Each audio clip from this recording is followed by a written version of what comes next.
Smoking hot. Those are the cards that find themselves on our show this week. Quarterbacks, pitchers, hitters, and shooters all making this week's list. Welcome into Hot in the Hobby, live for us, but not for you, from the Hollywood Rips studio, at least not yet. Maybe we'll do live one day. That could be fun. Yeah. But thanks for joining us. I'm Mr. Hollywood. That's Joe Nasty. And we touch football, baseball, and basketball today for our hot cards of the week. So jumping right in, because we don't like to waste time, Justin Fields is hot card number one this week. Of course, the quarterback for now the New York Jets. His 2021 Prism Green rookie card in the PSA 10. That was up 117% over the past week. $65 for that card. His 2021 Prism Silver rookie auto in a PSA 9 is up 115% over the past week to $215 per card. I could have used a lot of different cards for this week, but yeah. I'm just going with these two. Why not? 2024 with Pittsburgh. He threw for 1,106 yards over 6 starts. He threw 5 touchdowns to just 1 interception. He had a rating of 93.3. He carried the ball 62 times for 289 yards and 5 touchdowns.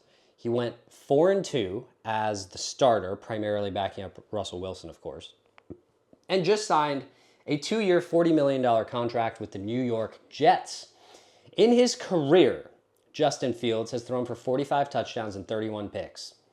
But he has also run for 19 rushing touchdowns in that same time. There's no doubt he is one of the best dual threat quarterbacks in the league, although there aren't many, so I'm not, saying one of the best is like, he's one of like the 5. Not better than Jalen Hurts. No. Or Daniels. But here's the issue for Justin Fields is he just hasn't been able to complete passes, right? Sure. He has a 61% completion rate over his career, and it would be 59 before this past year, where his sample size was only 6 games, right? Sure. Yeah. This is going to be the final hurrah, final chance for Justin Fields, and he'll do so with a lot of weaponry around him. He'll have Garrett Wilson. He'll have Breece Hall. He'll have a great defense. Not Devontae Adams. He will not have Devontae Adams. Although, my thought with this is, I know Aaron Rodgers is not who Aaron Rodgers used to be. No. But he's still Aaron Rodgers in the sense that if Aaron Rodgers couldn't make this team good, 100%, then I find it almost unfathomable that Justin Fields makes this team good. Yeah. Right? And I mean, aside from Aaron Rodgers, Justin Fields needs to improve his pocket awareness, his blitz recognition, his throwing motion is inconsistent, still needs refinement. He also turns the ball over like crazy on the ground. You know how many times he's fumbled in 50 career games in the NFL? I mean, I'm looking at it, so I do. This dude has fumbled 50 times? This dude has fumbled 1 per game. has fumbled 20 times Yes. in 50 games. Yeah. That's crazy. And that doesn't include the interceptions, right? Nope. So I understand why this is hot. People are like, oh, Justin Fields, this is his time. My time. I hate to break it to you, but for me, I don't think this is Justin Fields' time. I think this is just about the time next year that the Jets are going to be looking for a quarterback again. This is such a weird new team bump for a hot in the hobby player. It's been 4 years. We've done more judging with less time. And not only that, he's going from, say what you want about the Steelers and the way they run offense and how they don't really care about offense, but it is a stable organization with a classic head coach, right, and a great supporting defense. And he also couldn't get past Russell Wilson in the pecking order, who was an abject failure at the end of the year. Well, I have some really... he's above average, but... Well, and right on that line, I have a lot of thoughts about Aaron Rodgers as a person, even as a player, or as a teammate, I should say. But he was the 15th best QB in the league last year. Right. He was not terrible. He wasn't fantastic. He wasn't Aaron Rodgers. Yeah. But he was middle of the road. And the Jets, with Devontae Adams, with those weapons, with a really good defense, were atrocious. So now you're taking Justin Fields from the Steelers to arguably the most dysfunctional franchise Maybe. in the NFL. Yeah, maybe. With a first-year head coach who I love. I think he's I love what he did with Detroit and their defense, Aaron Glenn. But still a first-year head coach. Right. With the Jets. You're telling me that this is going to end up going well? I'm with you. I'm willing to bet probably not. He seems like a lovely young man. this is what we always say. Well, Seems like a lovely young man. Actually, maybe not. Maybe he's a jerk.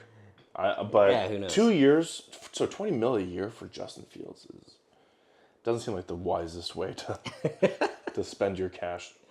It would be really fascinating if it's a Rodgers-Fields swap, Pittsburgh and the Jets, and we'll go from there. Great athlete, but I'm out on this one for sure. yeah, I'm out. I don't know if you could tell, but I'm out on this one. And look, we don't want to see a team be as dysfunctional as the Jets have been for so long. It's kind of funny. At least I don't. Yeah. So I hope that Justin Fields figures it out, kind of, but I'm not confident that he will. But moving on, the fumbles number is remarkable. It's really remarkable. Mm-hmm. But moving on to hot card number 2 for this week, and that is Paul Skenes, Pittsburgh Pirates starting pitcher. His 2024 Topps Chrome Update rookie debut, X-Fractor in a PSA 9. That's a mouthful. And his 2023 Bowman Draft Chrome First Refractor in a PSA 10. Those are the 2 cards we are looking at for this week. His X-Fractor is up 80.6% over the past week. It is $27.09. The PSA 10, by the way, is $75. His first Bowman Chrome Refractor in a PSA 10 is up 65.7% to $275 per card. Now, there are a couple reasons for this, probably. Reason number 1 is obviously that Paul Skenes is officially going to be on the hill for his first opening day start for the Pittsburgh Pirates. Yeah, shocker that they didn't go to Mitch Keller, right? Is he even on the team anymore? It would have been, Jared Jones instead? I mean, Jared Jones is great. Yeah, but he's actually going to be good, right? Yeah. Mm-hmm. Like, who else were you going to go to? Yeah. You know? The mustache man. And number 2, obviously, is that Paul Skenes is very much in the news right now because of his debut patch, which is going to sell in the next week for, who knows, does it hit $1 million? We'll find out. 2024, he was obviously the NL Rookie of the Year. In 23 starts, he threw 133 innings with 11 wins, 3 losses, 170 Ks, and a 1.96 ERA, 0.95 whip as well. Wow. Extrapolated over a full season. Great word. Yeah, that translates to 17 wins, 250 Ks, with a sub-2 ERA and a sub-1 whip. Skenes has added a cutter and a 2-seamer this offseason. I don't know how much he'll use them, but I've never had any doubt at Skenes' God-given ability, right? He's the most talented pitcher in the league in many, many years, right? He's a once-in-a-decade type pitching talent. Since Strasburg. We always get, every decade we get one pitching talent that everyone's like, this is the guy. It was Strasburg, last decade, and then you have, decades before that, you'd have people who are God-given gifts of, you had Pedro, and then you had, Randy Johnson was a freak, and it's like he's on that level of talent, right? But again, the Pirates, for lack of a better explanation, suck at baseball. Oof. That whole division does suck. They're not and it's not necessarily. And here's the thing: I don't blame the players for this. This isn't the Pirates team. This isn't the Pirates' fault. It's not the roster's fault. It's not the roster's fault, right? The problem is the team's payroll is the same amount that the Mets are paying Juan Soto this year. Let's see. Yeah. Right? Mm-hmm. I think it's probably a little more than that. It might not be true. But and then there's the obvious with Paul Skenes, and obviously that's the elbow, right? How does the elbow hold up to throwing 101 miles an hour for 10 years, right? I mean, odds are it won't, right? Yeah. Here we go. 2025 Pittsburgh Pirates payroll table. Here we go. Their entire payroll is $77 million. So slightly more. Right. So, yeah, they're paying, $20 million more for their entire team than the Mets are paying. They do still have Mitch Keller. Oh, cool. They do have Mitch Keller. They actually have decent players, honestly. Brian Reynolds is decent. Key Brian Hayes is a good young player. David Bednar is a great reliever, right? Tommy Pham, this dude makes everyone around him better, right? Like, it's just O'Neal Cruz. I get why the Paul Skenes card is hot, but it's really just because of him. It has nothing to do with the fact that this team's going to do anything. Yeah, Mitch Keller is their highest paid player. But once again, this is why I say salary floor, not salary cap in baseball. Yeah. Could you imagine them signing just like another mid-level starter, go Jared Jones, Keller, and then Paul Skenes? That's a pretty good rotation. I mean, if they went Skenes, Jared Jones, Keller, right, and the heart of that lineup, say their 1 through 4 was Brian Reynolds. Who else we got? Key Brian Hayes, Brian Reynolds, and say they went out and signed a big bat, right? Say they had gone out and gotten like a Pete Alonso or someone like that. They you got young up and coming talent there in O'Neal Cruz. You got Termarr Johnson hanging out in the minor leagues, who's supposed to be pretty good. They could be kind of good, kind of quick, but they just don't want to do it. They missed on a 1-of-1 pick, first round, first overall pick in Henry Davis. They did miss on that, so that's kind of tough. He's still young and has time. He is, but they like Joey Bart more so far. So far. But moving on to hot card number 3, and that is Shohei Ohtani. Shohei Ohtani was my undervalued card, of course, in the Cardboard Critics last week. I don't need to tell you that he's a DH and a pitcher for the Los Angeles Dodgers. And we're talking really all of his rookie cards for 2018 have been gaining steam heading into this season. The Shohei Ohtani market over the past year looks like this. Now, this index includes 94 of his top cards. His market is up 33.9% over the past year. That is in a year he did not even pitch a single baseball, right? Now, of these 94 cards, we're talking about, we'll put some pictures on your screen, but we're talking about some of his biggest cards. His Bowman Chrome pitching auto, his Heritage on-card auto, the Real One autographs, his Bowman Chrome batting autograph, his Topps Chrome autograph, his Bowman's Best autographs, Topps Chrome Sapphire, etc., etc., etc. Obviously, Ohtani and the Dodgers are in Tokyo for the Tokyo Series against the Cubs to open the season. They're also playing 2 exhibition games against local Japanese professional teams. Ohtani already hit one way out in the Tokyo Dome, and he was out in front and off balance on that as well. Yeah, that was crazy.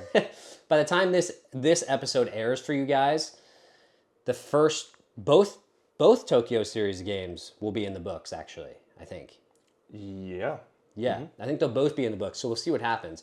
But this one's kind of obvious. It's why it was on undervalued for me last week, and some of you guys, sure, maybe thought I was crazy for saying Shohei Ohtani's undervalued, but he's going to pitch again this year, and as long as he doesn't get hurt, he's going to hit near 300 again. He's probably going to hit darn near close to 50 homers again, probably steal 40 bases, let's say.